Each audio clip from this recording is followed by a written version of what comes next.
हमारे व्यूवर्स को बताएं क्या प्रॉब्लम थी आपके साथ। भाई मेरे साथ जीरो मेरे जरासीम थे और मैं 55 साल की उम्र का हो गया हूँ। 55 साल की उम्र का हो गया हूँ। मेरी औलाद नहीं हो रही थी। मैंने बहुत इलाज कराया, IVF भी कराया और उससे कोई फायदा नहीं हुआ। मैं मेडिकल की तरफ गया, सब तरफ गया, हर्बल की तरफ आया तो मुझे बहुत अच्छा रिस्पॉन्स मिला और उसकी तरफ से मेरे साहिब औलाद हुआ। मैं 55 साल की उम्र में मेरे देख लें आप औलाद हुई है और मैं बहुत खुश हूँ। डॉक्टर साहब का शुक्रिया अदा करने आया।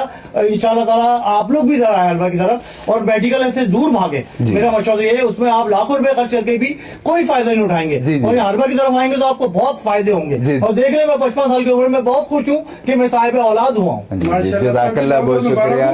जज़ाकल्लाह। हमारे व्यूवर्स को बताएं। अजान भाई, मैं तो उन लोगों तक सिर्फ एक ही मैसेज दूंगा जो जिनको IVF का बोला जा रहा है या जो IVF करवाने के बाद भी नाकाम हो चुके हैं या वो लोग जिनको एज़ोस्पर्मिया का मसला है या डॉक्टर उनको लाइलाज करा दे चुके हैं, तो अल्हम्दुलिल्लाह इसका हर्बल में इलाका कामयाबी इलाज है।